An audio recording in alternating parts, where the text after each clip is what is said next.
Hello, Janko Jeans enthusiasts. Welcome to episode 15 of the Coinflip podcast. I'm your host, Zekramyian. You can call me Liam. And as always, we have joining us today the infamous, legendary, one and only Leadbrain. Leadbrain, how are you? No, pretty good, mate. Pretty good. On today, I wanted to continue on, or at least finish up what we were discussing about the Channel Awesome controversy. Yeah. Because I looked into it a bit more, and holy crap. Well, I remember you being like to me, you were like, it turns out this is bigger than we thought. Yeah, it's big, because you were initially saying... I didn't look too much into it. I just listened to what's the boring cunts video? Channel, what's his face? Not Nostalgia Critic. Gamer from Mars. He's a bit of a boring one, but I listened to his video, I'm like, oh, well, fuck. I probably should have looked into it a bit more, but that's what I took away from it. But we're just correcting.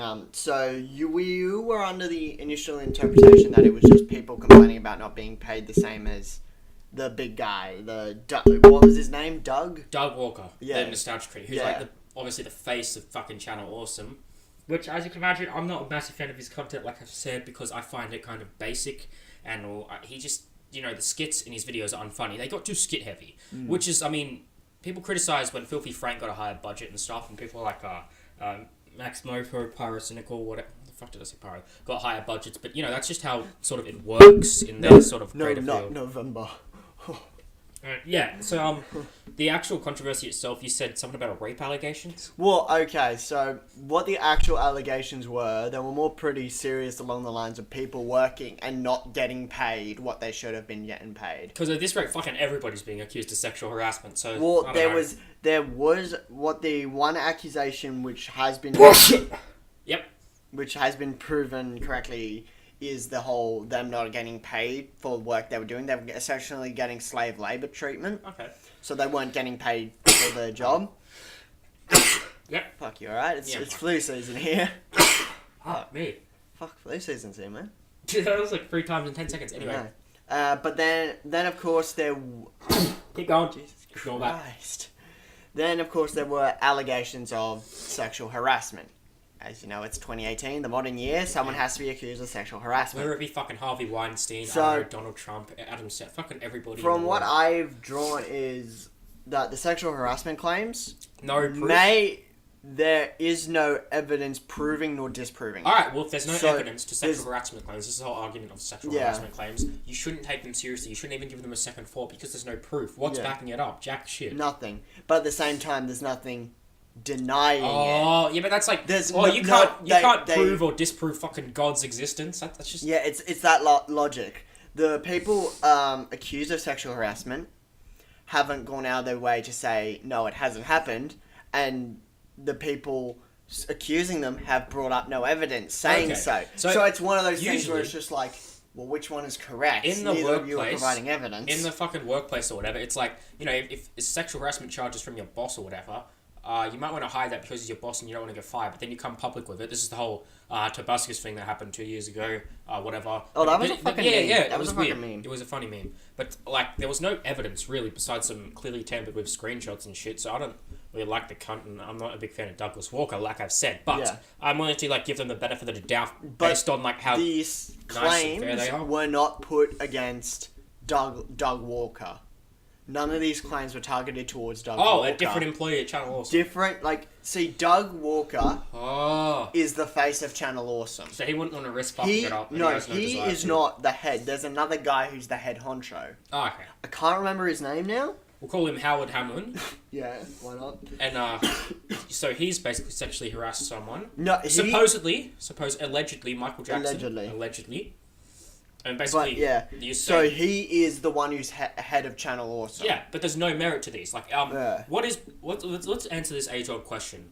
What is quantifiable proof of an accusation like this? Oh, this guy beat me. This guy, my ex-boyfriend beat me. My ex-boyfriend raped me. That shit. What is proof? Is proof a screenshot? Something as simple as that? Because then you could flip it on his head. Some people will be like, oh, this is 100% real. She's brave for coming out.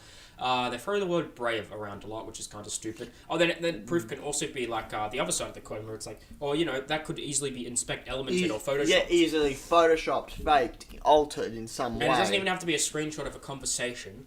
It could just be a blurry... I fucking love this, by the way. A blurry picture of the actual event taking Oh, place. like, Why is it always the camera quality is crap? I fucking love myths that always go, we caught Bigfoot on camera, and just like the world shaking its camera. And it's like some guy in a Chewbacca suit. Yeah, and it's all blurry, just a so you can't shaky tell. camera. Like, well, it's blurry. You know, I had my bad phone on me that day. You can't tell that it's not actually Ewok or whatever. Yeah. It's just like proof. What is it? And then there are some footages where it's just like, well, what the fuck was that?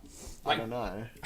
Funny you mentioned Bigfoot, actually, because it's like, he is like an age-old myth, an urban legend, sort of. And he's obviously, like, hate to break your dreams, kids, Bigfoot's not actually real. Is he though? Think about it. God's sake. Can you... Alright, but there's no species called Sasquatch. I'm sure they could usually... Oh, no. Sasquatch isn't the species name. Yeah. That's just what we've colloquially called it. The supposed idea with Bigfoot is he's the missing chain in the evolution. Well, this is some X-Files shit, because remember back in the early, I think, 40s, when the Roswell alien sighting happened? Oh, fuck, and it has the stupidest picture ever. Yeah, it's just clearly, like, false or whatever. That is... People were easily fooled back then, because you don't have internet and all this shit. Yeah. There is some things that are so clearly fake that you can just go, yep, fake. Yeah. Where there are others that is just like, wait, is it? Where you just stop and look at it and go, is it fake? Well, because a Bigfoot, I don't think there was ever a picture of Bigfoot. It just became a myth. There was actually, it's clearly fake, obviously, but a screenshot of the Loch Ness Monster or the Roswell alien sightings in New Mexico. In fact, no, I recall a documentary actually went in to try and explain what Loch Ness actually was. And instead of the known of a serpent head out of the water, a long neck or a long wavy body, that's not actually what Loch Ness is. It's more of a Greenland shark, which is a very big shark that is huge and spends a lot of its time in deep water. Lost tape shit. We gotta. Oh no, it was on like. Have you ever seen River Monsters? Yeah, I have actually. I watched. River 2 seasons of that. I loved it. In one episode, Jeremy goes to go prove what's happening in Loch Ness or what people are actually seeing, and he comes to the conclusion of, well, it's a Greenland shark. Watch it; it's really good.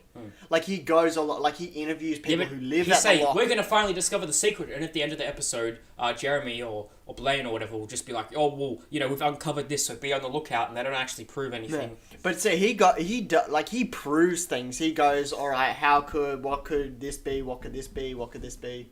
He gets the evidence and then looks at it and goes, well, okay, the conclusion is this. Like, for instance, with the piranha attack, he was, like, fishing, catches a bunch of piranha. Have you seen the piranha episode? Yeah, I've seen that And he goes, well, I'm just going to jump in. It's like... that was a great moment. He uses his cock as bait. That's a terrible idea. But here's the thing with stuff like the New Mexico Roswell alien sightings or the... alien hobbling sightings, or just the Loch Ness Monster, Bigfoot, anything like that. The thing about Bigfoot and stuff, they're urban legends, and if they don't have quantifiable proof, it's kind of like an old wives' tale coming to life. In the same way that I give the guy the benefit of doubt because someone could Photoshop literally a skinny, lanky guy with that looks like Doug Walker and just put his face over it and make the image a bit blurry.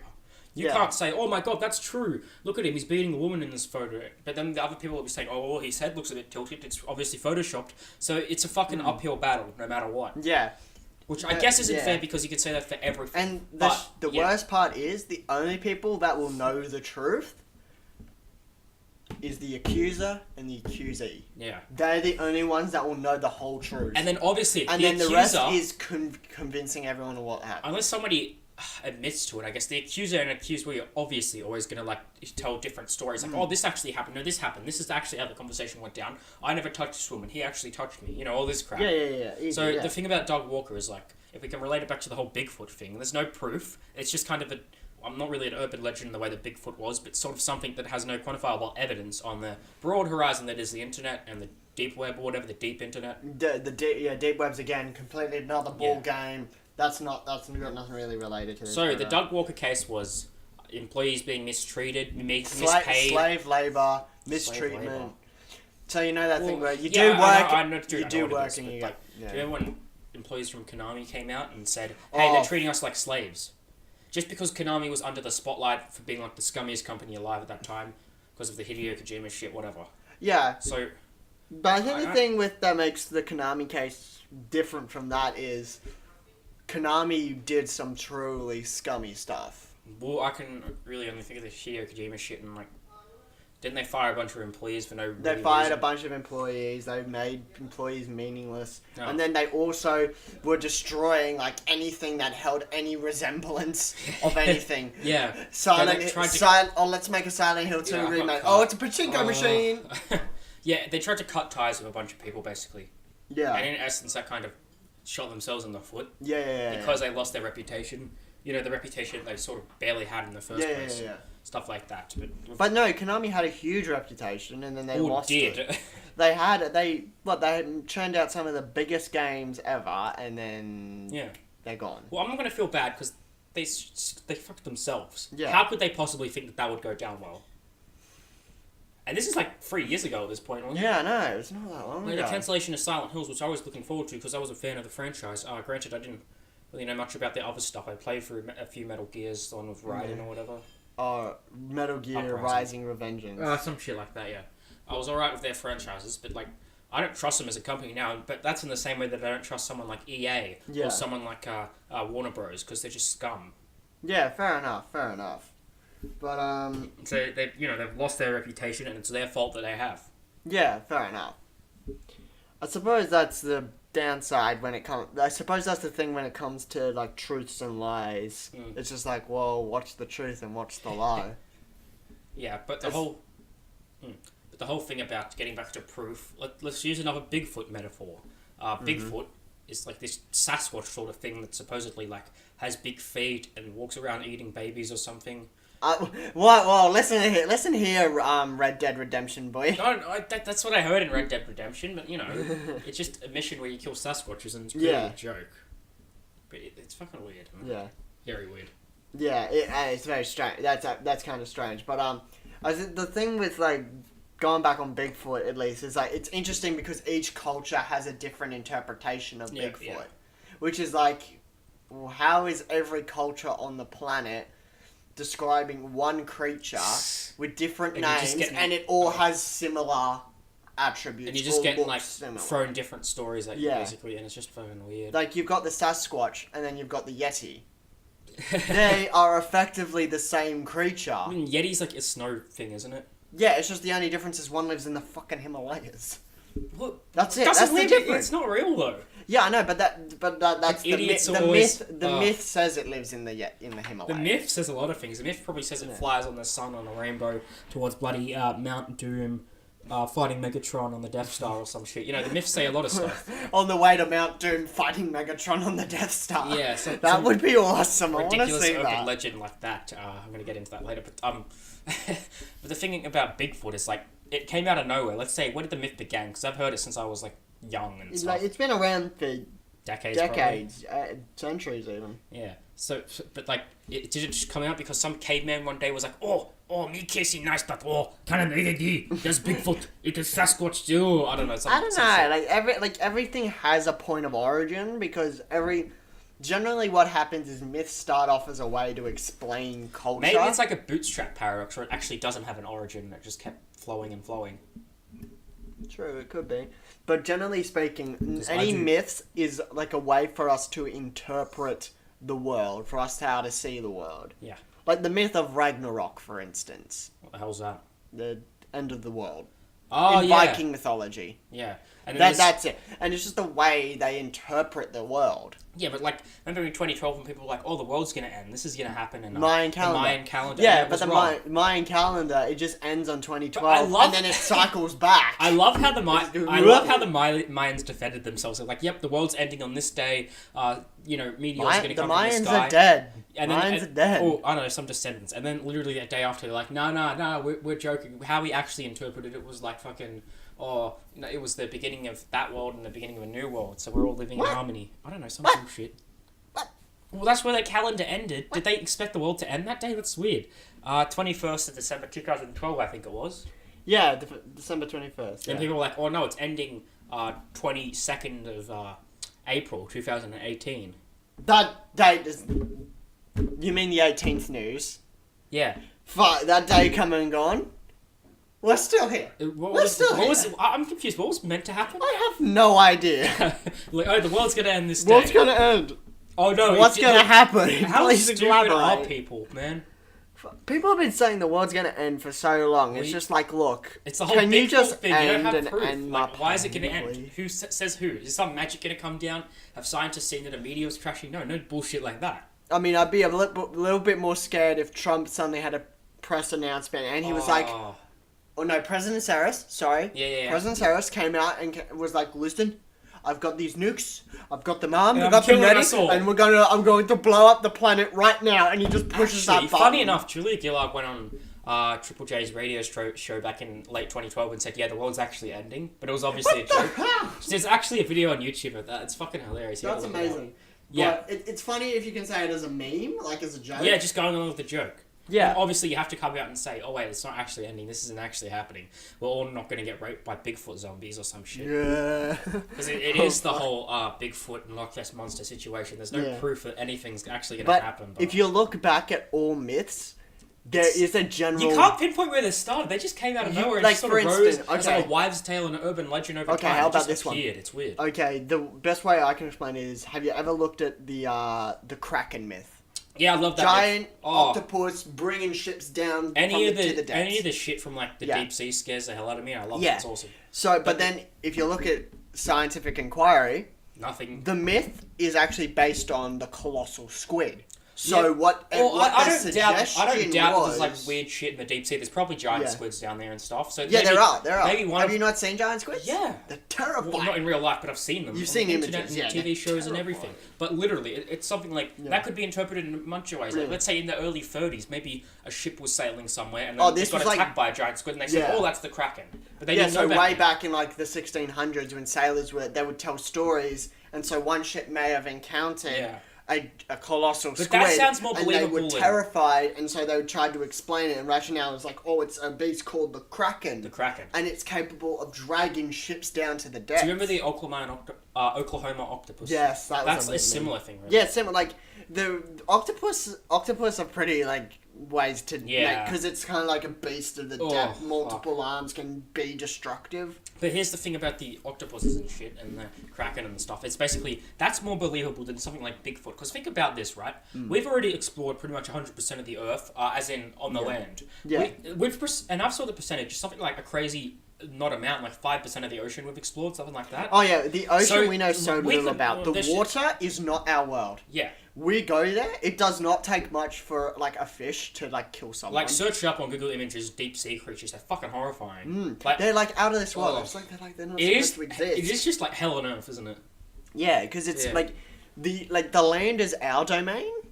And the water is not our domain. And because we're not welcome we there. know most of the land. It's we know. There's nothing called a Yeti or there's no Bigfoot existing. But something that we haven't explored, like the sea, which we've only explored 6% of or something. Yeah, like a very small percentage. There will be wives' tales and shit that's like, there's actually krakens and ginormous Cthulhu monsters that live down there. Cthulhu or sea serpents. Yeah, but again, same as sea serpents, based on a creature called an oarfish. But still, all those myths and urban legends, they sound kind of cool because I guess they inspire a lot of stories and stuff, and that's what makes the legends hold up. Like something like the Bigfoot or Krakens or whatever. Whereas something like, I don't know, the false accusation stuff, it's like, that's not cool. That's lame. Yeah. You're boring. But that hasn't much to do with... That's just the same...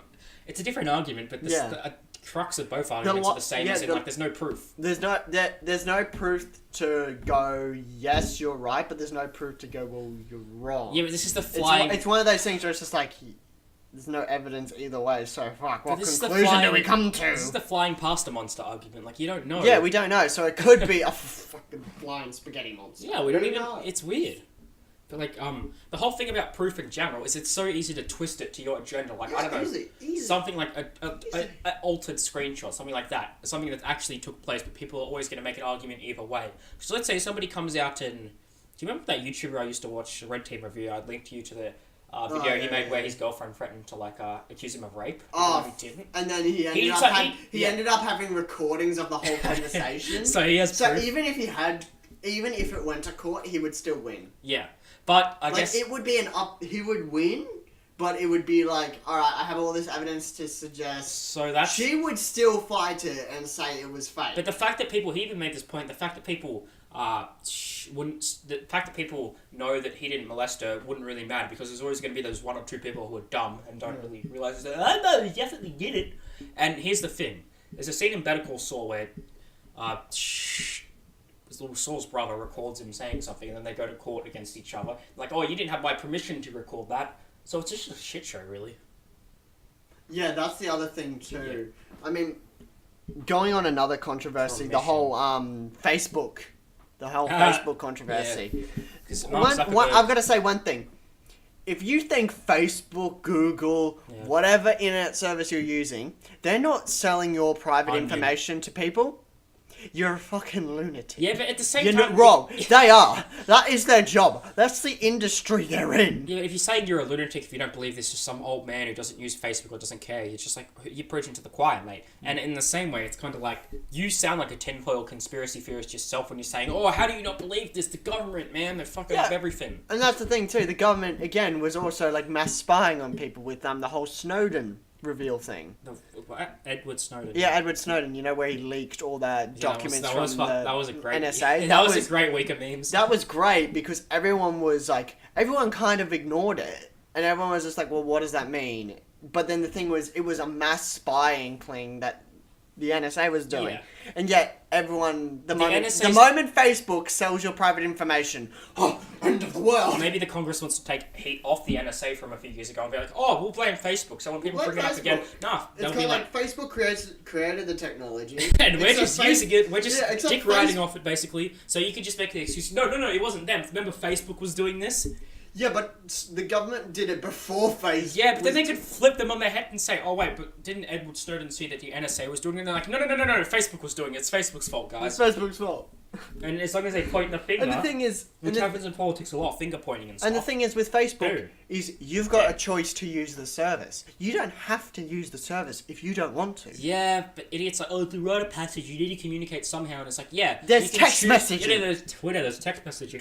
Text messaging. You can choose whatever, it doesn't matter. You could literally write emails. And that's the bad thing. Like, it's not a universal thing. You don't have to use Facebook, so when they get into trouble, they've kind of got a free pass and say, hey, not everybody has to use our service. Making you obliged to do it. So that gives them kind of a whole pass to be like, we're just collecting data to help people out. And as long as they spin the excuse to be like, we're using the data to further, the growth and creation of our site, we're trying to help people out and shit, you're going to be fine, basically.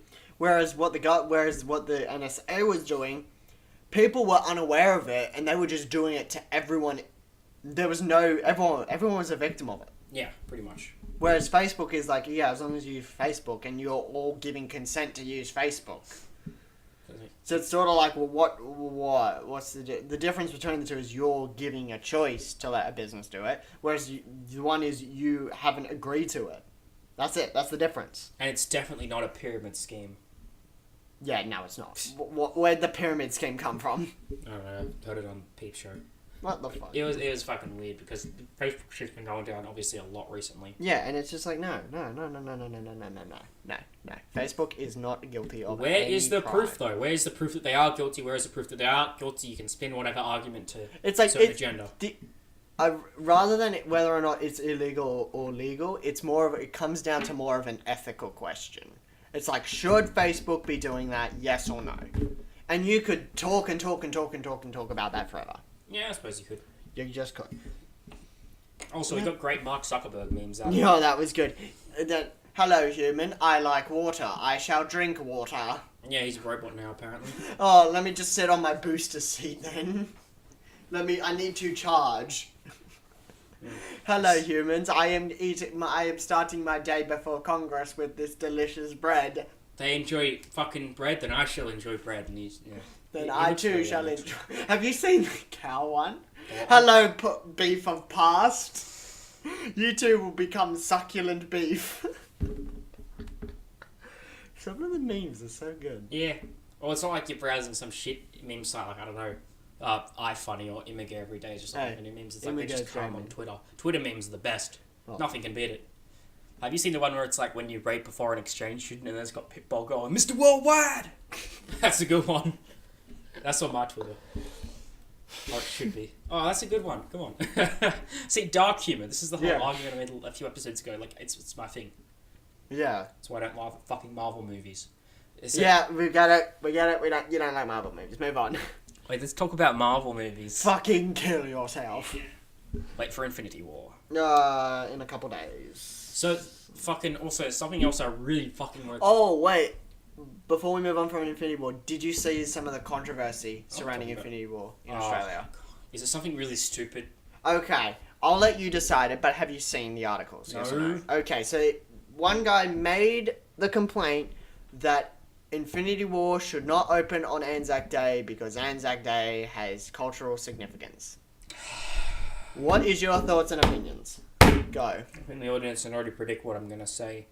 That is retarded. There is literally, like, if something like... We've been getting a lot of shit lately, Australians, for no reason, because, like, oh, Anzac Day is Invasion Day. Look what you did to this No, that's Australian Day. Anzac Day is the the commemoration of... Yeah, but it's just... It's something that we remember, soldiers dying in the army. It's nothing to do with a movie coming out. It just happens to coincide with it, because it's just a significant day. Yeah, and it's... The guy who accused the cinemas of doing so, accused them of being money grubbers and was just like, you're just putting it on a public holiday. Did they make the movie? No. It comes out like this. Comes out the same day in America. Obviously, and a lot of their logic was like, one of their logics was, movies in Australia usually open on a Thursday. I'm just like, what? What's that got to do with anything? I know, but that doesn't matter. That got to do with that doesn't matter. They just want to. It comes out any day, really. It doesn't matter. It's just a movie. I don't care if a movie is released on Thursday, Wednesday, Monday, Friday, Saturday, Sunday. I don't care. I don't care if it comes out. Just let me watch a movie. Bloody Christmas. I wouldn't mind. I don't care. I'm just saying. Like, it doesn't matter because it coincides with Anzac Day. It's commemorating a day dedicated to commemorating soldiers in the army. But obviously, you're not going to spend every waking minute of that day commemorating soldiers that died. I know and stuff. But like, it's just dumb, man. Yeah, I mean, it's like because a lot of the Anzac Day is kind of like you get a half day. You get like the day is kind of like you remember in the morning. And then you get the rest of the day. Well, it's just a little ceremony. Like, remember at school and stuff, they play the trumpets, would have a minute of silence. We can still have that. You can still have it. We're not saying you can't have it. We're just saying, like, it's just kind of what's that have to do with seeing a fucking movie? I know. I was just curious on what you would say about it. Well, I mean, some idiot who's social justice wanker who's out there going, hey, you can't enjoy this movie on this day because it's Anzac Day and you have to commemorate the soldiers. Yeah, of course you should, but, like... You can go see a movie, go watch a fun movie, do whatever. I mean, that has nothing to do with the fact that the Anzac soldiers died. Yeah. In fact, I made an argument where it was just like, well, what... Because the whole idea of Anzac Day is we commemorate the diggers that had fallen.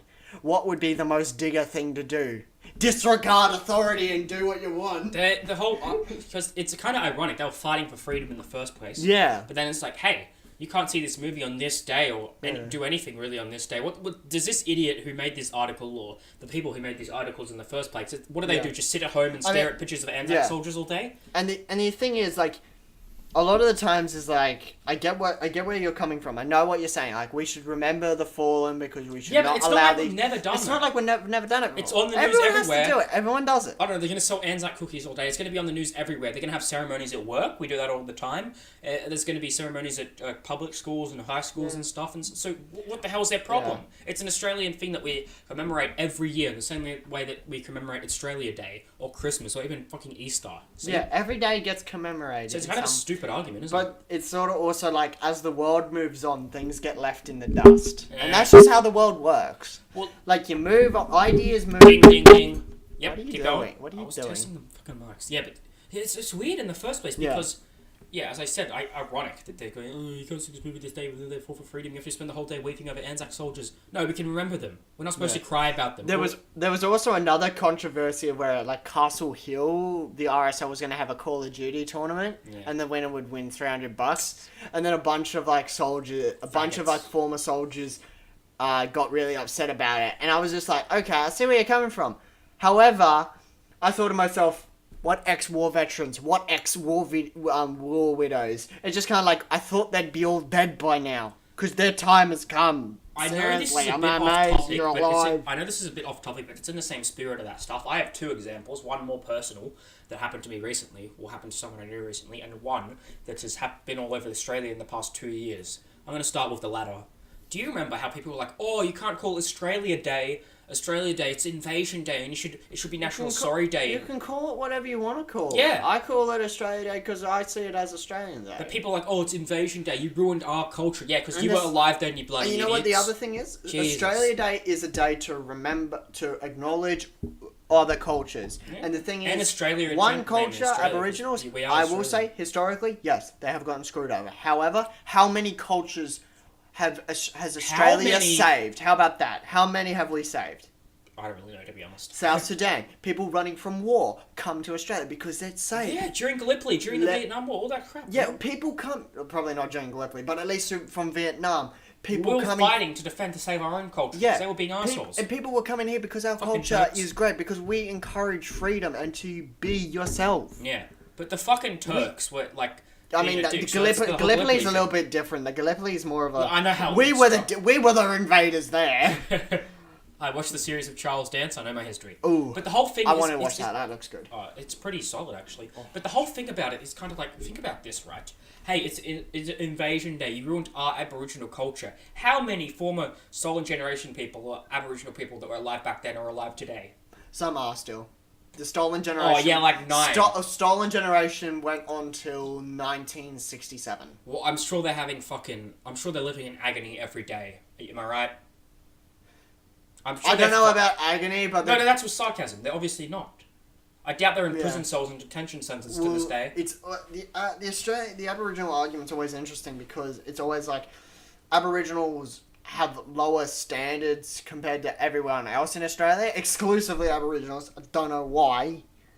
I do find it odd though, because it's like a part of me goes, okay, you've been systematically screwed over, but at the same time it's sort of like, well, it's the modern day. Can you like stop clinging to the past? And it's not like we don't fucking acknowledge it. At work yesterday, we had an opening ceremony. We fucking literally, this Aboriginal...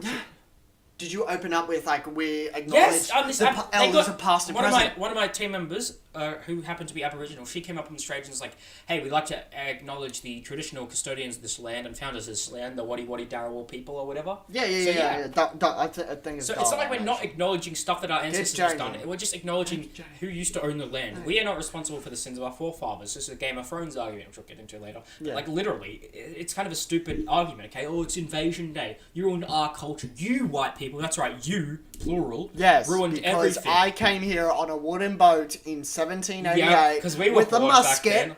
With a musket with a bunch of people in chains, and I flogged you. Yeah, I totally did that. And I they was were alive. alive back then, weren't they? You They were the were, ones being yes. oppressed. I'm sure there's very, very few of them that are still alive.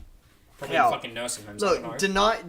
we cannot deny. I'm not denying. I'm just We're saying not- it's we're not stupid, denying the and sins of the people need past. to get over it. But at the same time, And they don't have a right to be offended in too much in the first place because they weren't there. So, you know, you can't cry about something that literally didn't happen to you personally. Who cares about what happened to your grandparents or your parents or whatever? it's kind of like one of those. In fact, I remember one guy who was doing, Friendly Geordies? Yeah. Yeah, I was watching his opinion on Australia Day. If they changed the day, mad. If they didn't change it, mad. Apparently. And he spoke to two of his Aboriginal friends who asked, do you care if they change the day? One friend was like, no, I don't care. And the other friend was like, yeah, I don't care, but it would be nice because it makes my grandma sad. That was their reason. That's a It's dumb not- it's reason. not- Nobody it's- cares about your fucking grandma. Shut Well, up. it's kind of like pussy. it's fair. It's like kind of like you go attached to your family. Like you care for your family. Whatever. I doubt the grandma's gonna be fucking alive. That or whatever. Doesn't Ooh, matter. harsh. Oh, whatever. You know what they have with. Yeah, You know but what? it's like, interesting- Alright, listen to this for a second though. Literally, every like old person alive today that was a part of the Stolen Generation or whatever, even older a bit, like parents, grandparents, whatever. Guess what they have in common with trees? They're both going to be in the ground soon. So what's the point of sort of... The trees in the ground. Okay, yeah, I see where you're coming from. That was a bit dark. No, I. But, like, no, you know what I okay, mean? Never mind. But you know what I mean? Like, what's the point of changing something that they literally don't suffer through anymore? Why dwell on the past? Isn't Yeah. the point you want to forget And about I- it? It's not that And we don't acknowledge stuff I that's happened. think one Star Wars quote can summarize it perfectly. Let the past die. Yeah. Kill it if you have to. They're easy. It's just like move on. It's like yes, it happened. We're sorry, but please do not wallow I'm in not it. fucking sorry. Well, you've got nothing to be Exactly. sorry about. I just try to extend that other bridge to try and get them moving. I try to meet people halfway, but But they're sometimes not you victims. can't meet Everybody people thinks they're a fucking halfway. victim. Everybody's so soft. And you know why everybody is so soft? Literally. And this is, as I was saying a few minutes ago, I have two examples. One that happened to me sort of personally. I was throwing some cardboard in the trash compactor at work yesterday because that's what you fucking do, I guess. Yeah, like you've just packed the shelf. Like, all right, I've got to go deal with the rubbish. And my boss, fuck, not that. No, please, not trash compactors. I hated those things. Yeah, okay. Oh no, the amount of time. And they fucking barely work. No, let me tell you this, right? When seconds. I was doing it at work, I was putting stuff in. At one point, the machine had like I was doing it. I tied it up. Yeah. I was like pushing the buttons. Buckles came loose. Yeah, it's cardboard everywhere. Dude, ice crashes all the time and cardboard spews out of the machine. I'm just like... Was yours yellow? Yeah. Oh, I think we may have had the same orange and yellow thing. Yeah. And, you know, there's those three buttons. Yeah, you've got the... red one, the white one, and the green one. You press the white one with the little arrow on it to make it go down. Yeah, it's like you've got to press two buttons at the same time. Yeah, we're definitely talking... Yeah, we're definitely talking about the same machine. Yeah. But yeah, literally, those things are fucking so useless. So the other day, they're so painful. Dude, there's so much shit that goes wrong at work like that, like especially in retail. And it's sort of one of those things where it's just like it shouldn't go wrong. Yeah, but it does. And taking the cardboard out is a fucking pain in the ass. You have to put this little not really a rope, but more string under it than pull it out. Yeah, and the string breaks all the fucking time. Yeah, because when you need it so the much most, cardboard there, and it's so breaks.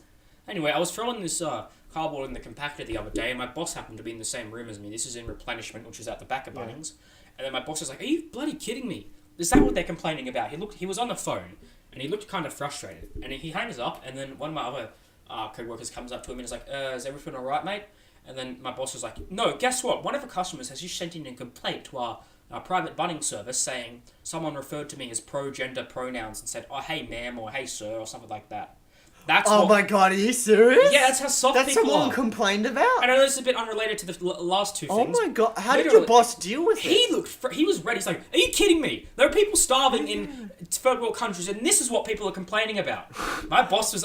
He's usually a calm guy, but he even said, "Those entitled fucks, get over themselves." What? No, did your boss have to deal with that customer in any He did, way? and you know what he did? What? And I doubt we're getting into controversy over this. He told those people, "You're going to have to get over it, mate. Suck it up." Holy crap. And I would have done the exact same thing. That man's a legend. He is. Fuck, Yeah, he's I want to buy him a beer. Fuck, he's a legend. But literally. Fuck, he's a legend. How soft are people? It's sad. It's because we're so entitled, I guess. Yeah. And that sounds like I have a stick up the arse, but that's generally what I think. Yeah. Yeah. But yeah. It's kind of pathetic in a way as well, isn't it? Because he did say, like, "Oh, you know, there's people starving in other countries, there's people dying around the world, there's wars happening, there's racism happening, and this is what they're complaining about. Someone referred to me as he and she, which is a bi-gender pronary nouns that are used from a simple time long ago where we were oppressed and made fun of." Fuck off.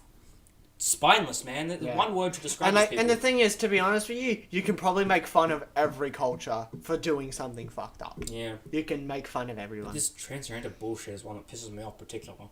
That whole... I mean... Also, a service staff member who was doing their job and was very polite referred to me as the wrong pronoun. Yeah, it's so Please simple. discipline them. It's just like... What does your boss do? What does your boss do in that situation? It's just like you were doing everything right to the book, except you called them by the wrong title. You want to the fuck do I do? You want to uphold sort of the company's sort of reputation, so you're gonna have to be calm to them no matter what. But even if you think it's frustrating, you're gonna have to say, "Sorry, mate, but that's not how we roll here. You're gonna have to get over it. You're gonna have to suck it up." And you know that is completely true. I mean, eventually, if no matter what retail services do, if they get enough complaints about it, boom, they're gonna have to change their training policy, and they're gonna have to go, "Look, I know it's stupid, but can you not refer to people as ma'am or sir?" That pisses me off. We even went over something like that in our training orientation. Whatever, sort of thing. Please use vague terms. They obviously didn't say, "Oh, don't call people by that," but I remember during our training they were like, you know, if you can't tell what they are, and they literally said, "Tell what they are." What? Emphasis on what. They literally said like, yeah, if you can't tell what this gender this person is, just say mate. Yeah, just say, "Hey, mate." But I don't think that's how we should go about things all the time. If you can't tell, obviously say that. But there's only two genders. Facts. Absolute facts. Basic human facts. People are dumb, man. No, I remember there was one video that tried to summarize each gender. There's two. What do you mean each? No, what this video did is like, you know that standard where it has like bog stand images and a voiceover, robotic voiceover, you know, that kind of style. What they did was they had each image of the gender, and then they said was like a male one, and there was like describe male characteristics, then female characteristics, and then they did transgender one, right? But then they started going on to the other ones, and then they went, this one does not exist. This one does not Yes, exist. legend. This one does not exist. Is This like- one does not exist. this This like- one does not exist. Cowbelly TV and shit. Like I with can't the remember. voiceover? I don't think it was Cowbelly, but I can't remember which one. If I find it, I'll link it to you. Literally, because I remember I posted. It was I funny posted as a hell. meme. I posted a meme on Discord once, and it was like list of genders, and it just said male and female. Then somebody literally private messaged me, "Hey man, that's offensive. Can you take it down?" And I just said, "No, fuck off" in all caps. And they never messaged me again. Fuck these people who are easily offended. Honestly. Oh my god. And it's just kind of like, whoa, what makes you right? Do I care if you're offended? Answer me that. Do I care? Yes or no? I think you don't. No. And I mean, it's kind of like, it's different if difference is if you're being a genuine dick. If you're going out of your way to going be a out of dick, your I way to can be a dick, understand then that a that's lot different. more. Then If you calmly explain yourself, and people are going out of your way to be a dick, like somebody's actually saying, "Hey, this guy called me a nigger, but he keeps calling me, and he's being a dick in general and paying me less and all that shit." That's actual. That's different. Yeah. That is legitimate. Someone being Racist, rude. whatever. That is genuine. But That's doesn't genuinely it piss you off the hatred. general shit like that, the general racism? But that stuff hardly happens anymore. Yeah, It does happen. It's gotten I'm so not saying- petty, and people just say it happens. And when it's something so petty, like, "Hey, you'll never guess the unbelievably horrifying toxic racism that went down today at I don't know, At Spotlight in Bunnings. Wollongong." At Bunnings, someone called me the wrong Somebody pronoun. called this person she. Or how insensitive, how insensitive. offensive to the Spotlight and Bunnings brand. Like, that's so terrible. Man, it's fucked. Like, that's how... I got one thing. I gotta be honest with you. I don't know how people have the energy to complain about that shit. I don't know how people have the energy to deal with that shit on a daily basis, to be honest. I don't. Like, if someone complained, because I deal with a lot of, like, businesses where I work, like, Yeah. specifically, I don't deal with customers, more business clients. Well, I do both, but mainly customers, I'd say. Yeah, and businesses are much better to deal with because they're very no-nonsense. Yeah, because they're not going to complain about... They're hey, like, look, we just want the price, we just want you to fix it, that's it. They don't give a shit. Like, let's say you're signing $1 million merger deal with, I don't know, Google. They're not going to be like, "Hey, sorry, we're not going to do this deal because one of your employees accidentally, justifiably mistake me for a he or she. So, sorry, we're not doing this. We're going to go partner with fucking BuzzFeed or some shit." Yeah, it's just like business clients are much better because they're just like, they just want to move on, make money, that's it. Yeah. That's what they care about. Whereas customers, fuck. Customers. Do you think...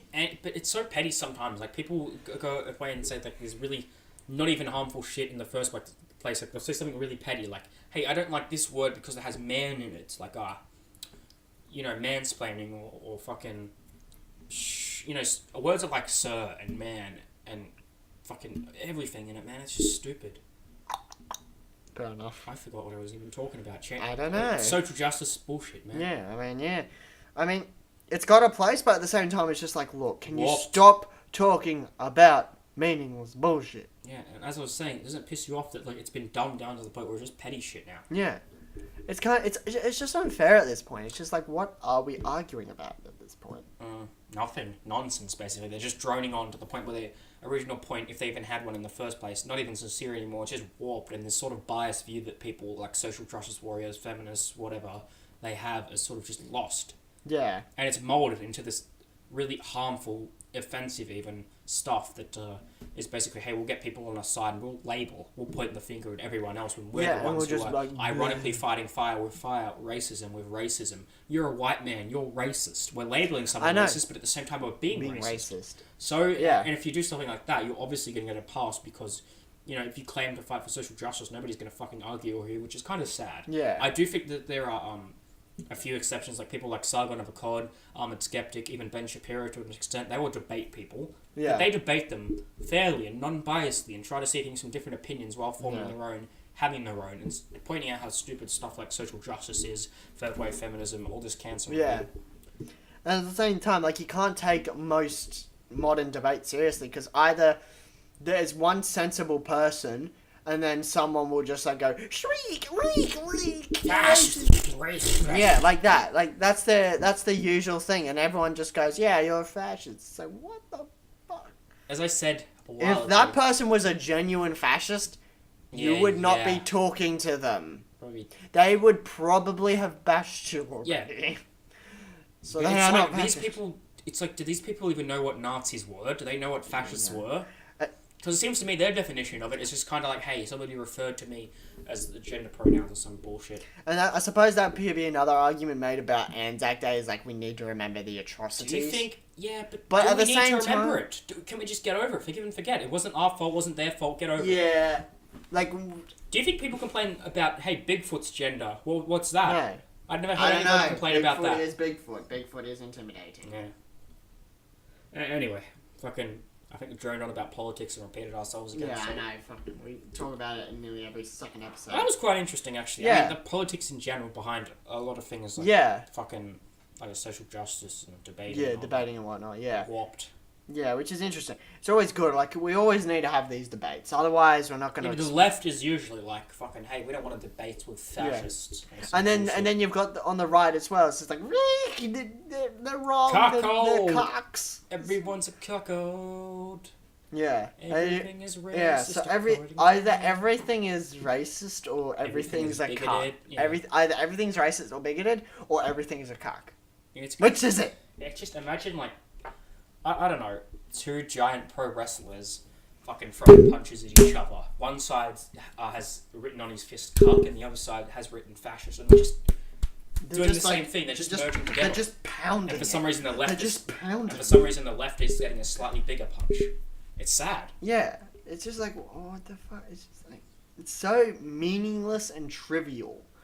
And then no one wants to talk about actual issues. Everyone wants to avoid actual issues. Oh, because it's warped and biased. And that's the worst part. It's just like some of these worst issues that we have in today's day are actually worse and are probably going to kill people. Yeah, well, move on. Hey, look, global warming. Yeah, like global warming doesn't get talked about. And it's still a relevant issue. Yeah, it's still a relevant issue. Stupid getting angry about our poo and shit, you know. Yeah, I know. Well, that was truly something. Yeah, it was, which is good. Let's lighten the horizon, I guess. Yeah, I mean... have you been enjoying any TV shows, Netflix, or whatever, lately? No, I haven't had time to sit down and watch stuff, to be honest with you. 5 days a week still? Yeah, I'm still getting used to the routine. I'm still getting tired after work. Same, but I have to set my fucking alarm really early in the morning. And it's getting to me now. Fuck.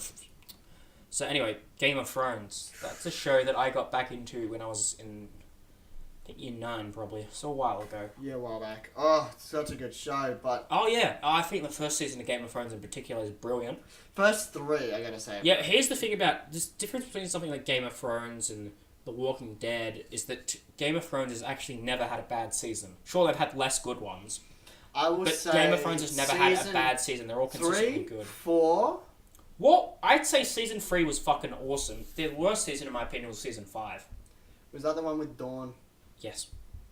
I'm just trying to picture... Season 5 is like... I'm just trying to remember what happens in each season. Alright, so season 1, Robert Baratheon gets fucking killed. Yeah, Robert Baratheon. Season Lannisters 2... and Starks at each other's throats. Joffrey gets crowned king. Ned Stark is executed. And Daenerys has married Khal Drogo, kills her brother, and making her way and giving birth to dragons. Season 2 is like Daenerys gets intercepted by the Warlocks. Fucking... Let me think. Oh, yeah. The Starks, Robb and all that, they're trying to... maintain power in the north, while also taking back and getting revenge by Joffrey in the south. Tyrion Lannister is helping as he's installed as Hand of the King. Tywin Lannister is trying to get his son Jaime back, who's now been kidnapped by Robb Stark back in season 1. And then we have some... Jaime has had a freaking hell of a lot of characters. Alright, there's a lot of great characters in that show. Like, my personal favourite being fucking... Probably... tied between Jon and Jaime. Yeah, Jaime is good because he starts off as this cocky, arrogant bastard everyone hates, and then in the 3rd season, when he's like in that tub with one hand, he's just like, and he's telling the story. He's like spews his guts out. He's like, this is what happened back then. Would you have done the same thing? Yeah. Would you? Are you saying you're better than me? I really like Jon Snow because he's a typical hero who goes above and beyond, but he's also a bit boring. That's the only thing. Yeah.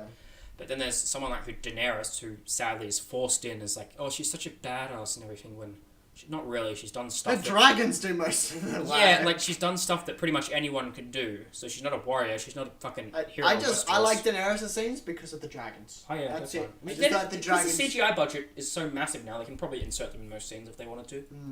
Like, but a lot of stuff has progressed. The series... I will say, the death of Viserion, ooh. So in season 7... That was like, okay. That was weird. I do not get how the fuck they dragged his body out. That was weird. Where did they get the chains? Where'd they get the little thing that pulls it? I don't know. Maybe they were just like, hey, throw chains and try and aim it at the thing in the water. Like, okay. Inconsistencies. Moving on from the inconsistencies, the fact they have a dragon now is terrifying. Yeah, it's pretty cool though. They are... Do you think they're gonna lose? Do you think they're gonna lose? Probably fucking not, let's be honest. 6 episodes. Who's gonna win? Fucking probably them. I mean, not the White Walkers, but probably the Westerosis. Because, I don't know, they got Jon and Daenerys and 2 dragons, and it's just but the dead have an infinitely large army. They have and armies a dragon. too. They have fucking Dothraki. They're massive. They have fucking... Yeah, but like the thing that can only kill the whites. Fire. Well, they got fire fire and dragon glass. I don't know. A dragon will fight the... one of the dragons will fight Viserion, and then the other one will just burn down fucking whites. You know, easy.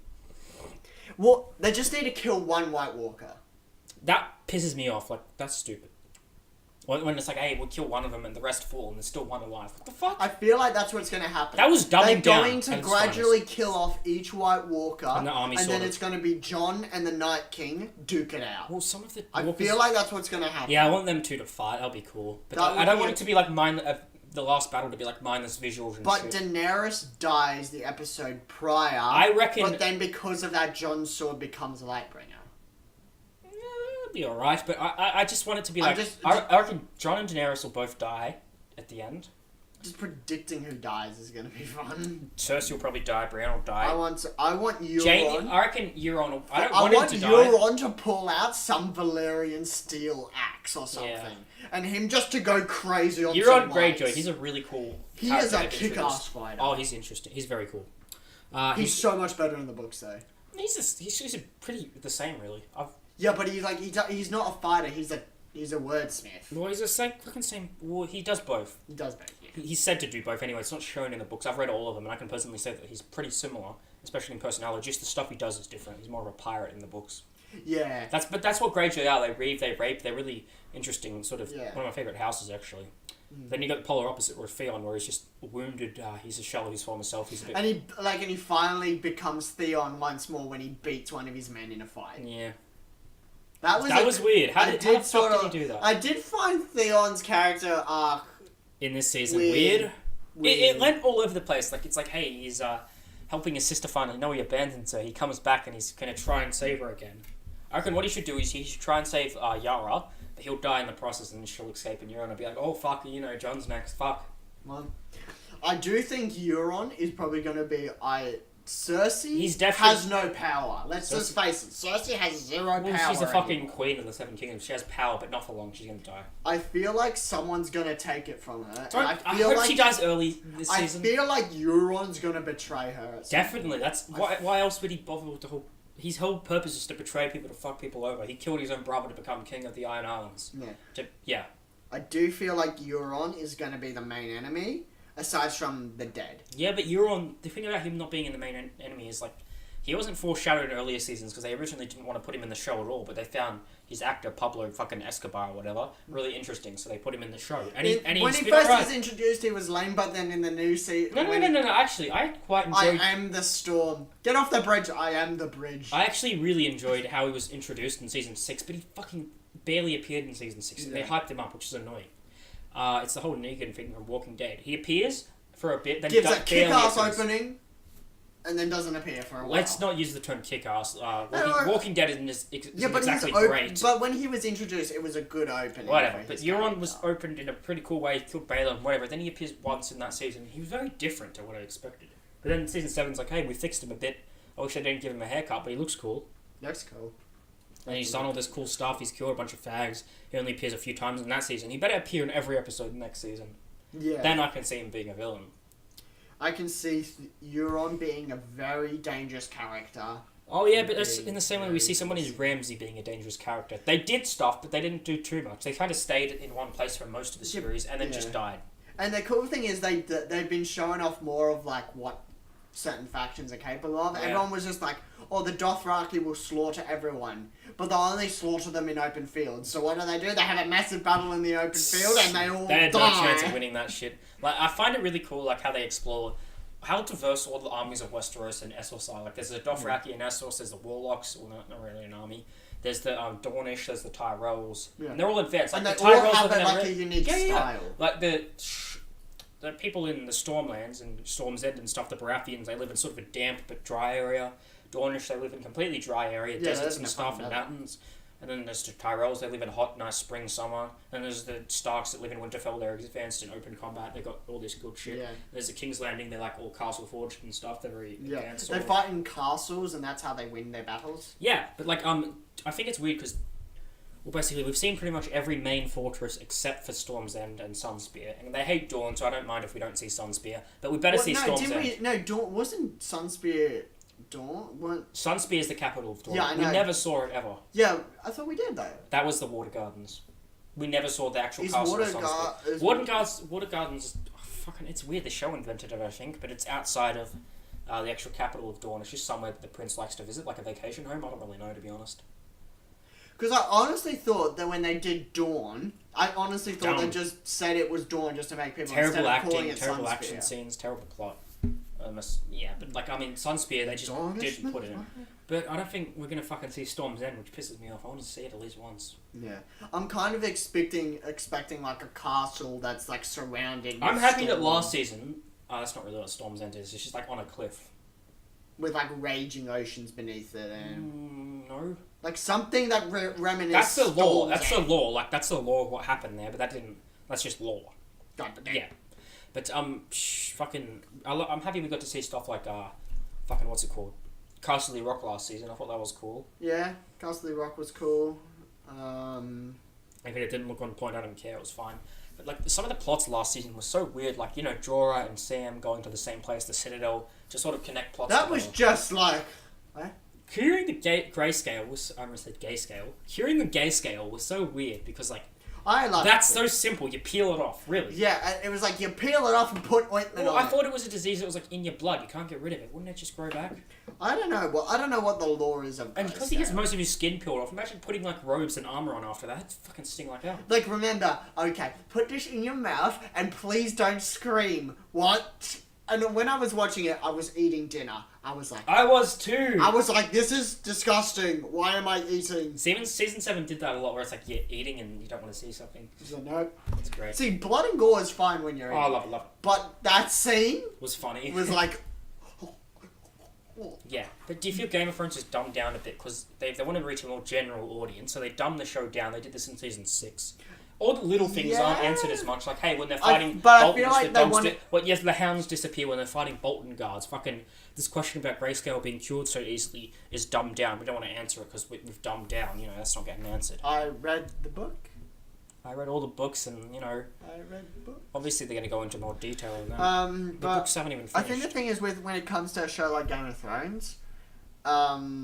it had mass appeal, then it had appeal, then it got really popular really quickly. And it still is. It's the most popular show in the world. Yeah.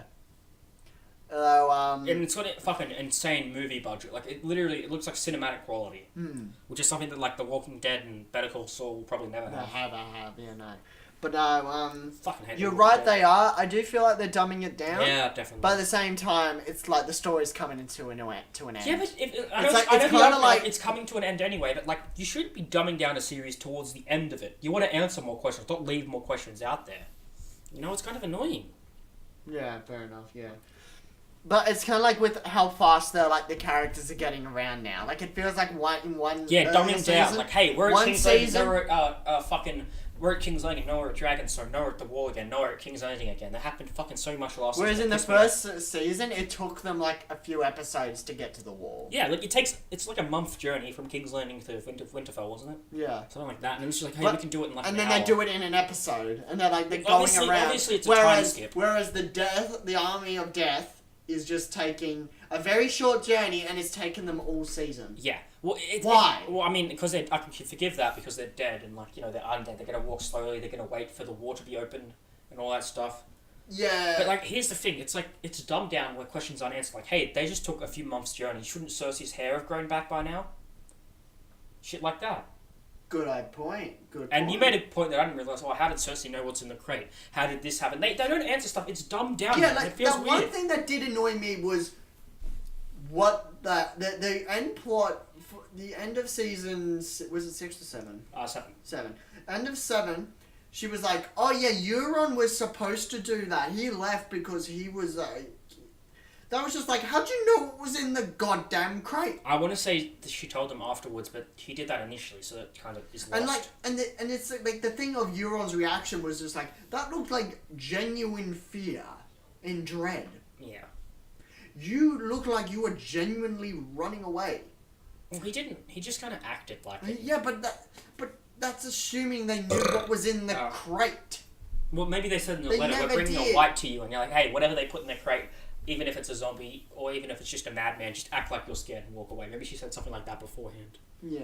It's weird. Game of Thrones, I still think, unlike stuff like, as I've said before, The Walking Dead, or fucking stuff like, what's a terrible show? Who do you think's gonna kill Cersei, though? Hopefully, fucking Euron. I'd love a scene where she's like, oh, I've got big plans for the Seven Kingdoms, and Euron's like, yeah, I bet you are. Boom! Stabbed in the back. No, it's just like an axe. Yeah. Like, not everything has to fit into a fucking vision or prophecy. That makes it predictable, don't you think? Like, oh, you're gonna get strangled by your brother. No, come on, surprise us. You're Valancourt. A Valancourt. Euron's a little brother. Boom. Joe? Yeah, so, I mean, stuff like that fits in really well, but I feel because it's dumbed down, they want to simplify things for the sake of getting a bigger audience, and like, hey, it's the last season of Game of Thrones, you should watch it with us, bro. You know, that sort of shit. Yeah, I mean, oh god. It's still a great show, I'd say, to this day, so. Yeah. You're not fucking... I just hope with that budget they maintain, like, doing a good Dance of Dragons one. Where it's like the Targaryen Civil War. Well, they could. That would be awesome to watch. They've announced, because, look, Breaking Bad is a prequel. Walking Dead has a prequel. Fucking The Big Bang Theory has a prequel. So why not give Game of Thrones, the biggest show ever, a prequel? That would probably give it a few prequels. And I feel it'll... Yeah, because they mentioned something like, hey, we're in the talk and work and productions of giving Game of Thrones, 3 or 4 prequels. I don't think they should rush it that much, but it's like, coincide a few prequels at a time, you'll make a lot of money. Not as much as Game of Thrones. They're delusional. Everyone is delusional if you think, hey, this prequel about the fucking... the War of the Nine Penny Kings, this prequel about the dawn of Essos, this prequel about the Silver Age. They're delusional if they think that's going to make as much money as Game of Thrones has.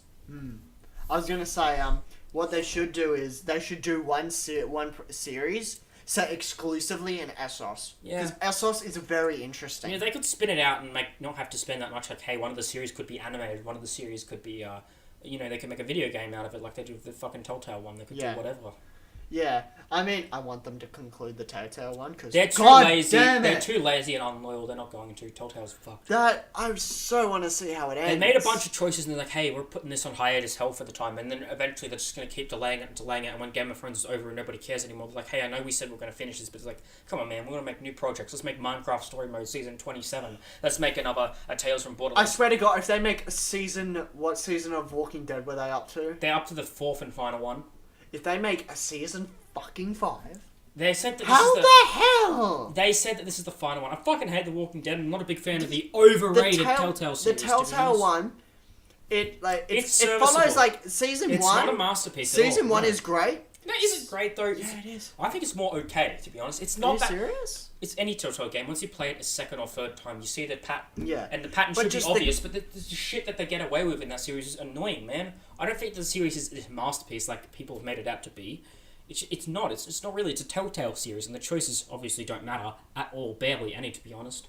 So yeah, but it's not about the choices, that one. That's about the story. The story's not even great. Story is great. Is it though? Did you not love Lee? And then that final choice, like even though it doesn't have much of an impact, that final choice of whether or not you kill Lee. It's not really a choice. He dies either way. What does it? He dies either way, but it's whether or not Lee makes Clementine become an adult and pull the trigger. Fucking hell. Yeah, I made her do it, obviously, but, But the thing is, like, the gap between Season 1 and Season 2 is, like, a few months, whereas the gap between Season 2 and 3 is about 2 years. Well, let me tell you, it's the Game of Thrones... Which is, at some point, you just gotta go, okay, this apocalypse, it's gotta have an end at some point. I don't want to say that the Game of Thrones series is better. Well, I don't know why it's been panned as much as it has, and it's not even that panned, to be honest, but, like, there's actual choice in that. This small amount that it is. And you know what's sad? It's been over 2 years since that series concluded, 3 years since it's begun, and they have shown no signs of continuing, no Easter eggs, no mentions, no references, just a little mention that it's coming. That's it. They're just unloyal and cunty, man. Fuck them. Telltale pisses me off sometimes. Yeah. You know, it's this thing of like, hey, are you willing to continue what you started? Are you going to finish what you started? And are you going to conclude it? No, probably not, because we're fucking lazy asses. Yeah. Like, I mean, obviously, because it's massive. There are, like, in Game of Thrones, there is a lot more meaningful choices, though. With who is the Sentinel, who's the traitor, who fucking lives at the end. Who lives, who dies. Who leaves this place, even though obviously they're going to leave anyway. I mean, some choices Some are choices stupid, have fucking no impact whatsoever. but others, like, main ones, like who the Sentinel is, I'd say that's a main choice. I think we both chose the same guy. Did we both choose Royland, or did you choose Duncan? I can't remember now. I played it so long ago. Gotta choose good old Royland, he's the best. Fuck, I can't remember now. I think... Yeah. Or did I choose Duncan? Maybe I should replay it, it's been a problem. No! I chose Duncan because Royland was my traitor. Aww, I chose Royland. But I spared Royland. I killed Duncan because he's tricky. I spared Royland, and he was the guy who saved Asher. Him, Royland, and what's the sister's name? Talia, yeah, Talia. Talia. Yeah.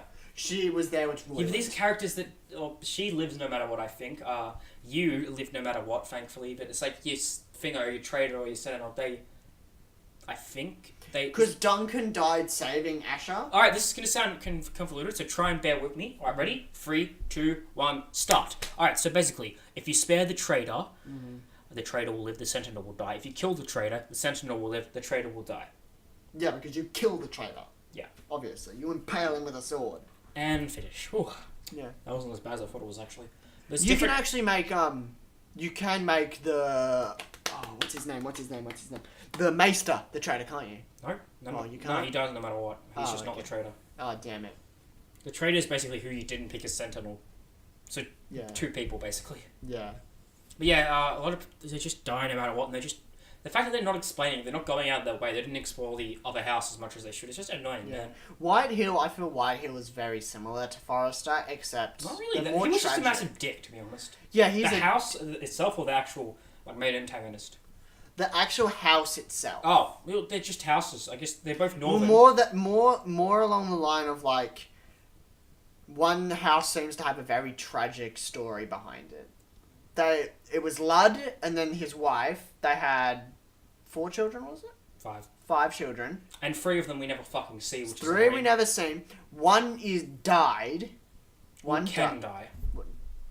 Can. His wife died. He has a son who died of Grayscale. He has a son who's a Maester, so he can't inherit lands. And he's got one that serves Roose Bolton, which I hope would be the main antagonist of season 3 or whatever. He steps in and goes, look, if you spare Griff, he comes in and goes, look, Ludd's dead, I'm the oldest, I have to take control of the house. That'd be awesome. I don't care what you have to say. And we haven't seen him yet. His name is Torrin Whitehill.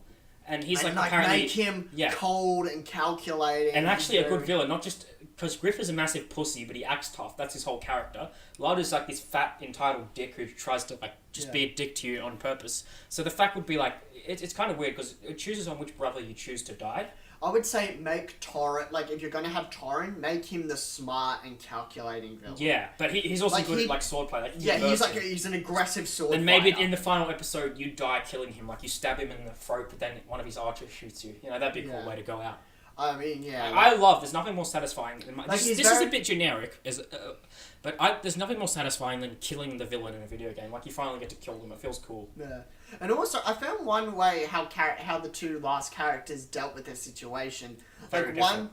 Roderick snuck into the camp. That was my choice, and Ash just just invites them in and then ambushes them basically. Which is interesting because you feel like Roderick would have done the invite them in. Not really. Whereas Asher would have been the one to sneak in and kill them. Because Roderick and Ludd actually have a fucking rivalry. They hate each other with passion. Ludd hates Asher because he slept with his daughter, but then he's like, hey, then the daughter convinces him because Asher's alive, hey, what if I marry them? Then we can finally be at peace. Please, Dad, please. And then he'd be like, oh, fuck, whatever. Oh, the final season was so sad, though. The final season? That final episode, sorry. Final episode. Oh, I thought it was cool. It was so, when Asher rides in for the first time, and he's like, I've been out of this house for so many years. And he just gets you're the Lord now, mate. Here's your sword. And yeah, it looks cool. First Ethan, now Roderick. There are 5 main playable characters, one of which dies no matter what, one of which you get to choose who lives, the 2 brothers, and then one of which is still alive no matter what, and then one of which you can choose to die, and you can choose to live, but if she leaves, she's a prisoner. Yeah. Yeah. So there's a lot of choice towards the end, which I feel like, how are they going to fill another 6 episodes in season 2 of screen time, and with the different choices they chose, and with how hard and expensive that, because I think that's like the most expensive series to make. Yeah. Because of the voice, they don't have to put voice actors in every fucking episode for like the main characters like John and all that. They don't have to be in every episode, but that's the way they want to go because they want to draw the actual like. They had Tyrion, they had Cersei, they Tyrion, had Cersei, fucking the 3 main Tyrion's fucking John and Daenerys. I think one of my least favorite ones. I thought Ramsay was Mira's plot. Oh, she's fucking boring. That was the worst plot. It was an okay plot, but she's boring. She's easily the most boring of them all. She's okay as a character, You're but the stuff that happens to her is like, what? You're playing as a fucking handmaiden. That's the problem. It's not too bad. She is not too bad as a character, but the things she has to do is just like, at what point wouldn't you just go home? Yeah. She's but making she all can't these because she's in a position. She's making all these deals behind the curtain. And then no matter what happens, you get found out. That's the annoying part.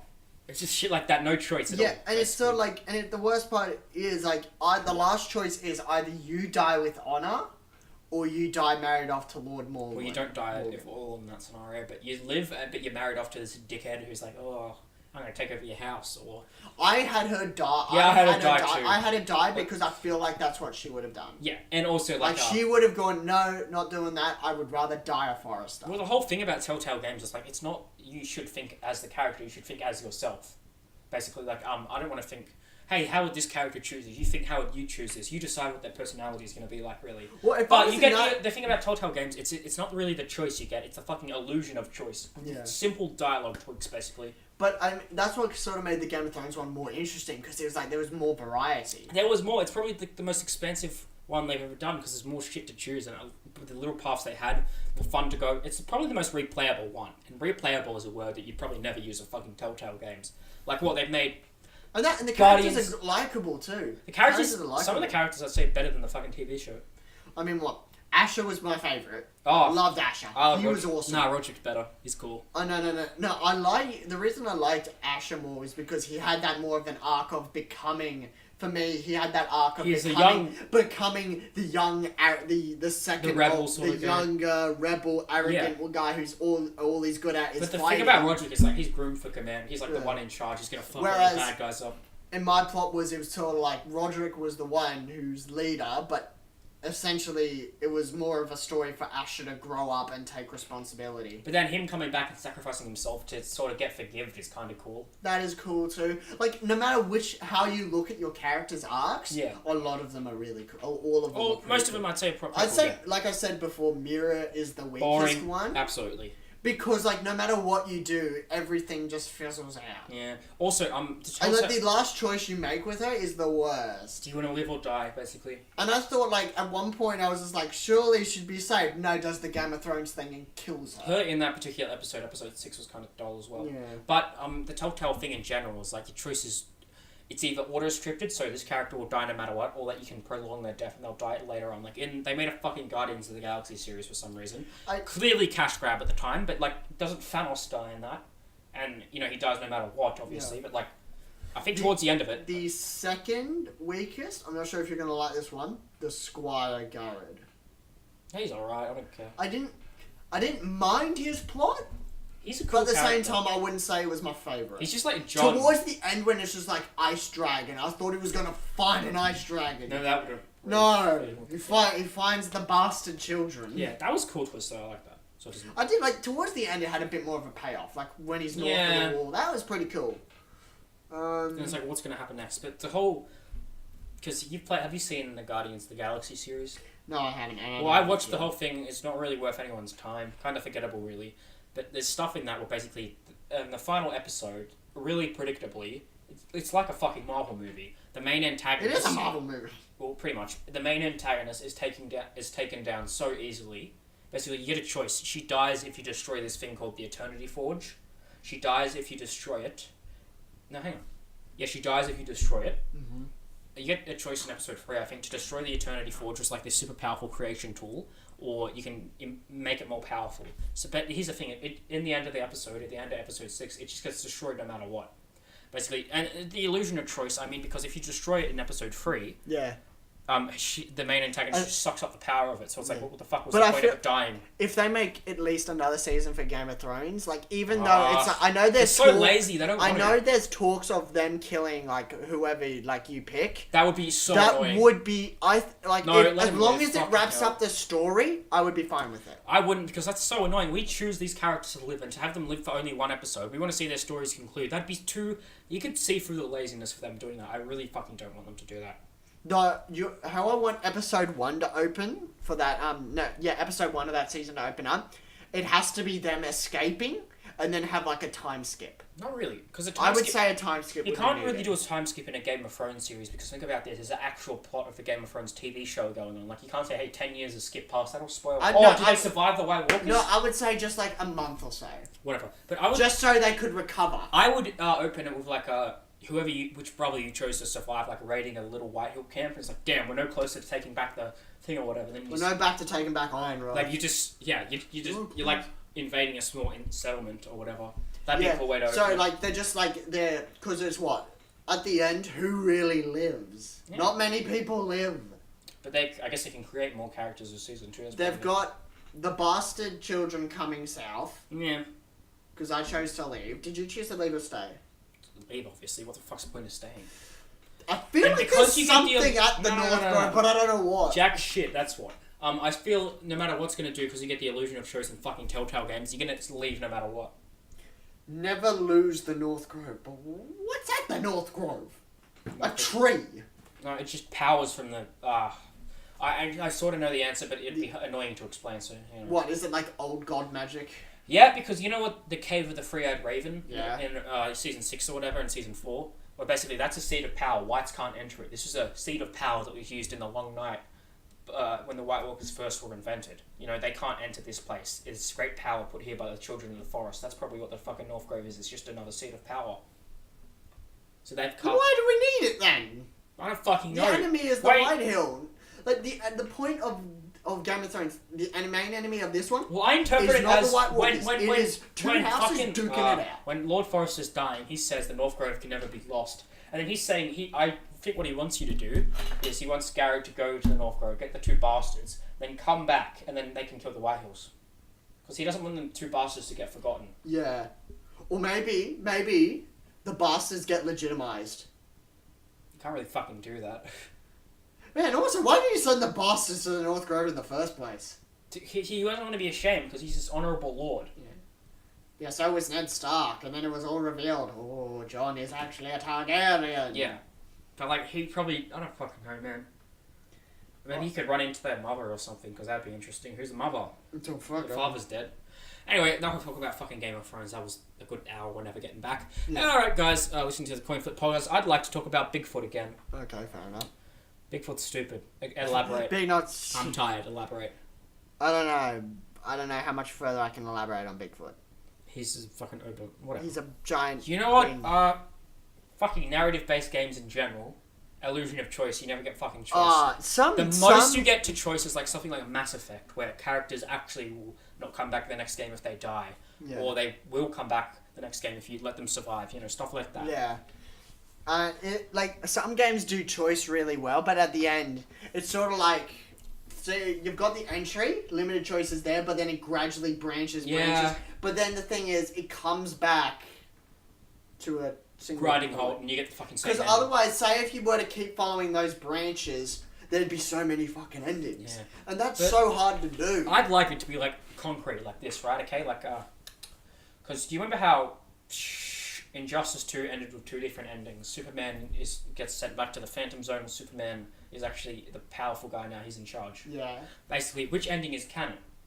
Because you've created a solid, and that's my worry for Mortal Kombat 11. What if they do a multiple ending thing? Because Mortal Kombat's an established franchise. You want a fucking solid canon ending. Well, but no. if you declare this ending's canon, the other ending is not, fans are going to be Mortal pissed Kombat off. 10 ended with Cassie Cage. No, it ended with evil Raiden becoming evil, and he just throws Shinnok's head in front of the Netherrealm, and he's like, yeah, I'll do this to you if you don't fucking obey me. So maybe Mortal Kombat 11 is evil Raiden as the enemy. No, I don't want him as the main enemy. I want Onaga back, but yeah, I suppose that could work. Or maybe 11 is gonna have 'Cause more of a MK9's antagonist was Shao Kahn. He was cool. Yeah. He served his purpose. He died. Yeah, fair enough. Yeah. Then MKX came out. That was cool too. Yeah, and then they had what? Because MK9 was the reboot, and then they had MK10. Yeah, MKX. Yeah. Yeah, which was the real sequel and the new characters and a new generation of fighters. Really, really interesting. The concept behind it was awesome. I just wish they didn't spend so much time on like the new people, or whatever. But I suppose the thing would be fighting games don't have to have a story. I mean, some of the new characters are cool, but others are just like. What? Some of them are pointless, like fucking Ferritor, Kung Jin, or whatever. I mean, the new group of fighters, you can see where they're coming from. Boring. But I don't want them to waste another story on them. But some of them are really cool. Like Kotal Khan is cool. Wait, is Aaron Black and all that? He's cool, but he gets only like a handful of lines. Yeah. And it's all, like the opening line for him is like state your business. Yeah, so I wish that maybe next game the story will be longer. That would be cool because I feel like they focused more on the fighting mechanics, which I really think was solid. And it's like I still play it to this day. I love the game so much. But it's like, you know, go all out with the story next time. Put a bit more effort into it. And the one thing I was going to say is some of the characters' lore is really cool. Like Aaron Black's lore is probably pretty cool. He was from Earthrealm. And he ran into Shang Tsung and he's like, hey, if you assassin people for me, if you start doing assassinating for me, I'll basically make you have a Denny and long life. And so he's fucking really old. Yeah. So he's like, he was from Earthrealm. Originally, yeah. Yeah, and then all of a sudden he's now... He's in Outworld. He's in Outworld, and now he's like a deal. So he's like, yeah. He goes to Kotal Khan. So there's fucking cool backstories and shit in that. And I even saw an article which is like, do games in general really have to put that much effort into a story? And I feel like it does to an extent because the gameplay is not the only thing that holds it up. It's the bonus content. That's why. Yeah. At least I don't like it, but at least they attempted to put a story in stuff like Battlefront 2. Yeah. When they didn't in the original. But stuff like that is kind of like... There's cool shit. There's cool concepts that they explore and things like Injustice 2, which I thought was brilliant, and MKX, because like the villain, you know, Shinnok's here, and he's not as cool as Shao Kahn, but he's still serviceable. I mean, what? There's, in the MK universe, there's the villains. Shao Kahn, Shang Tsung, Quan Chi, Shinnok, and Onaga. Is Onaga reptile or something? It's weird. Onaga's basically the old ruler of Outworld. He's not reptile. He just inhabits Reptile's body when he tries to resurrect himself. Oh, okay. Basically, there's this really stupid protagonist named Shujinko in Deception, which is an older Mortal Kombat game. Yeah. Look it up if you want to hear it. Yeah. It's a really boring backstory. And he's a cool character. And then there's what? Blaze? Blaze isn't really a villain. He's neutral. He was created for the sole purpose of staging a contest between these two characters, Taven and Dagon, who are sons of elder gods in Mortal Kombat Armageddon. Oh, okay. So Blaze's thing was like he's meant to signify the end of the world. Basically, two elder gods were like, hey, let's put our two sons, challenge them together. Who can claim the prize first? The prize is actually Blaze. So we're going to gather every combatant in the fucking Mortal Kombat multiverse, and we're going to pit them all into one big battle. And whoever reaches the top of the pyramid and kills Blaze first will get basically godhood and the ultimate prize. Because what? And in the MK universe, there's Earthrealm, Outworld. There's a lot of realms. There's Earthrealm, there's Outworld, there's Netherrealm, there's a Chaos Realm, the Order Realm, and Edenia. There's got to be other fighters from those realms. They are. There's Havoc. I really want them to go back to fucking Chaos Realm. That was the best. They need to because I know there's. I'm still a bit of a novice in that world, but. Outworld is cool. Earthrealm is Earth. Yeah. Netherrealm is Hell. But like the Edenium, Order, and Chaos, I feel like some of those characters would be interesting. Yeah, like there's some cool characters from that. Edenia is probably the most explored out of those three, the lesser realms I call them. So sort of Edenia is kind of like you got people like Sindel, Katana, and all that. Oh, okay. And all that. Basically, Edenia's thing is that Edenia is basically perfect paradise, and everything's like all gardens and blissful. It's basically the opposite of the Netherrealm. It's almost heaven. It's like this perfect sort of thing, but then it gets merged with Outworld and gets fucked, basically. Yeah, okay. Because Shao Kahn's thing that he likes to merge realms into one existence to create like an ultimate super existence that he ruled. What the fuck? I don't know, he likes to merge realms together. And then there's Chaos Realm, which is the fucking coolest thing ever. I feel like fighters from like Order and Chaos would be very interesting. Yeah, well in Deception they tried to explore that because the idiots at Midway, that's just why they left Midway, which I'm glad, they said, hey, we don't have enough time to make the best story possible, so just make one protagonist and he'll visit them really briefly. Yeah. So Order and Chaos, they're obviously yin and yang, two opposites. Yeah. So there's a character who's like really uptight, his name's Hotaru, he's from Order Realm, he signifies order and stuff, he only wants order, everything's really strict there, and there's Chaos Realm where everything's fucking chaotic. One of the coolest characters who, if they don't bring back for MK11, I'm going to fucking staple my nuts to the ceiling. Or, you know, he's called Havoc. You know who they need to have? Havoc. The Wind God. Fujin, yes. Fujin. Fujin is like the other god of Earthrealm. Who's going to combat this rogue god who's like gone all That's dark? because if Raiden's gone dark, Someone needs to control there has to be Earthrealm. another Earthrealm god that can stop him. Fujin has been put off for so long. There's even voice clips in the files of fucking MK9.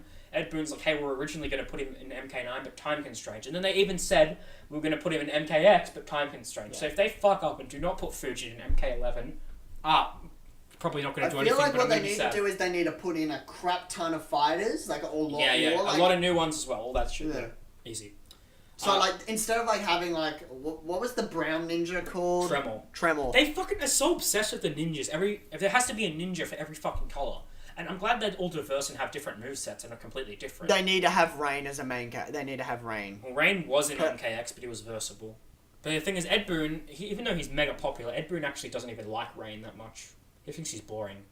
Because Rain's whole thing Because Rain, isn't he the son of a god? Yeah, he's Taven and Dagon, who are the protagonists of an antagonist of MK Armageddon. Remember they were to kill Blaze with the Ultimate Highs? He's their half-brother, so he's the third son. He's disgraced because he's like Jon Snow. He's the bastard son. Oh, okay. But he's still he's pretty good at fighting. Yeah, he's a half water god. So there's fucking a lot of ninjas, really. There's the Sub-Zero, who's blue. There's who like signifies ice and shit. Yeah. There's Rain, who's purple. He signifies water, which should be reversed if you think about it. Scorpion, who's like fire. Yellow, he signifies fire. Then there's Reptile, who signifies lizards, reptilian acid and shit. He's green. Yeah. Then there's Ermac, who's red. He's just like soul power and. I love Ermac's great. Ermac's cool, but they turned him into a fucking superhero in the new one. It's weird. He just like crushes people into Rubik's cubes. Yeah, and then there's also Tremor, who's the brown one, and then there's Chrome, who is like the silver one. So a cyborg. Well, no, not really. He's not a cyborg. He's just coloured silver. And Tremor's like, hey, I'm Earth. Bring back the cyborgs. They did that in MKX for DLC Triborg, which I thought was a cool concept. They merged Cyrax, Sector, and Smoke all into one fucking thing. Yeah. Yeah, but I can split the cyborgs up again. Just bring back Cyrax, really. No one really cares about the others. That was great. But, see, the thing about... Because the article I read, as I was saying, I probably should have got back to it. Just video games really need a story. I feel like it does. It's just a lot of the times... 50% of the time, video game stories suck. Yeah. Like Marvel vs. Capcom, another fighting game, ironically, that came out recently. Their story was dreadful. Yeah. But then, that being said, the other side of the coin is, like, certain games don't have that long of a lifespan. Like, for instance, fighting games for me, they're fun as a party game. And but it's not something you play every fucking... Yeah, I couldn't sit down and play for hours on end. The general audience doesn't want to, that's fine. But the thing about that is, like, a story in something like a fighting game wouldn't make much sense, but it's cool that it's a story in something like an open world game you fucking expect. But that's weird because something like Breath of the Wild, really critically acclaimed, but I don't think it deserves a fucking 10, but it's a great game. That has little to no story. It's so simple. You do like two quests. I was going to say, did you see God of War? Oh, I heard it's a masterpiece. Did you hear what IGN gave it? I didn't, but I assume it's like a 9 or a 10. 10. But fuck, yeah, did GameSpot give it an 8? I haven't seen any other reviews. Is it don't know.